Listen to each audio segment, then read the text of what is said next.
Holi land insights में आपका स्वागत है। और इस समय मैं जिस जगह के ऊपर खड़ा हुआ हूं उस जगह को आप जरूर से देखना चाहेंगे, क्योंकि आप इस समय मेरे पीछे हिन्नोम की तराई को देख रहे हैं। और हिन्नोम की तराई में आपको क्यों दिखा रहा हूं, क्योंकि बाइबल के जमाने में हिन्नोम की तराई को नरक की तराई कहा जाता था। और साथ ही साथ हिन्नोम जो शब्द है उसको ग्रीक लैंग्वेज के अंदर गहना कहा जाता है। और यीशु मसीह ने हिन्नोम की तराई का ही उदाहरण दे करके अपने शिष्यों को नरक के बारे में बहुत सारी बातें बताई थी, क्योंकि ये हिन्नोम की तराई जो थी यहीं पर ही जो अपराधी हुआ करते थे उनकी लाशों को जलाया जाता था। साथ ही साथ यहाँ पे पूरे शहर का जो कूड़ा होता था, मल होता था, वो यहीं पर ही ला करके फेंका जाता था। और साथ ही साथ में जो यरूशलेम था उसके अंदर कुत्ते नहीं रख सकते थे। कुत्ते जो हैं, सारे शहर के कुत्ते, जंगली कुत्ते, वो सब हिन्नोम की तराई में बाइबल के जमाने में रहा करते थे। और इसी वजह से हिन्नोम की तराई जो थी यहाँ पे रात भर कुत्ते रोते रहते थे। यहाँ पर बदबू ही बदबू आया करती थी और यहाँ पर अपराधियों की लाशें जलती रहा करती थी। और यहाँ पे अपराधियों की लाशें फेंकी भी जाती थी, जानवरों की लाशें फेंकी जाती थी।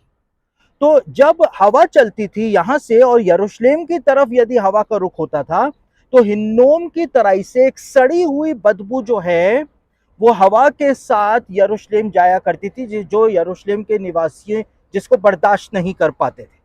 और इसीलिए यीशु मसीह ने वो शब्द इस्तेमाल किया कि हिन्नोम की तराई जो है उससे यीशु मसीह ने नरक की तुलना करी कि नरक जो है वहां पर आग ही आग है, क्योंकि यहाँ पर मल फेंका जाता था, कूड़ा जलता रहता था, अपराधियों की लाशें जलती रहती थी। यीशु मसीह ने कहा कि वहां पर आग ही आग है।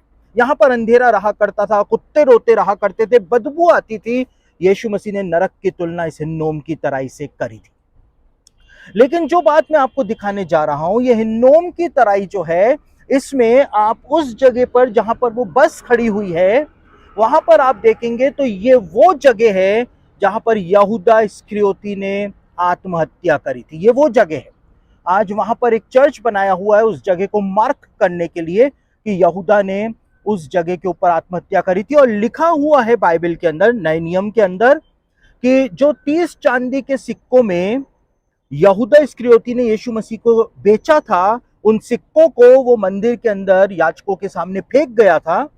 और याजक जो थे उन्होंने इस बात को कहा था कि ये लहू का पैसा है, इसलिए हम इसको वापस से खजाने में नहीं रखेंगे। लेकिन उन्होंने परदेशियों को दफनाने के लिए एक खेत मोल ले लिया था जिसको लहू का खेत बाइबल में कहा गया है। और आप देख सकते हैं पीछे उसी चर्च के ऊपर का जितना भी भाग है वहां पर आज भी एक भी घर बना हुआ आपको दिखाई नहीं देगा। और क्यों दिखाई नहीं देगा? क्योंकि यहूदियों के द्वारा माना जाता है कि वो एक श्रापित जमीन है।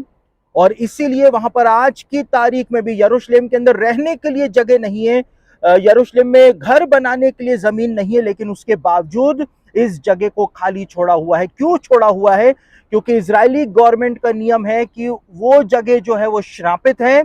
और इसलिए इस पूरी तराई के अंदर आपको कहीं पर भी एक भी घर, दुकान बनी हुई दिखाई नहीं देगी। यानी कि जो बात नए नियम में लिखी हुई है उसको हम यहाँ पर आकर के देख लेते हैं कि वो बात कितनी ज्यादा सच है। तो वहां पर यहूदा इस्करियोती के द्वारा आत्महत्या की गई थी। वहां पर उस जगह को मार्क करने के लिए एक चर्च बनाया हुआ है। और वो लहू का खेत जो था, वो चर्च के ऊपर का जो हिस्सा आपको दिखाई दे रहा है, वहां पर वो लहू का खेत खरीदा गया था।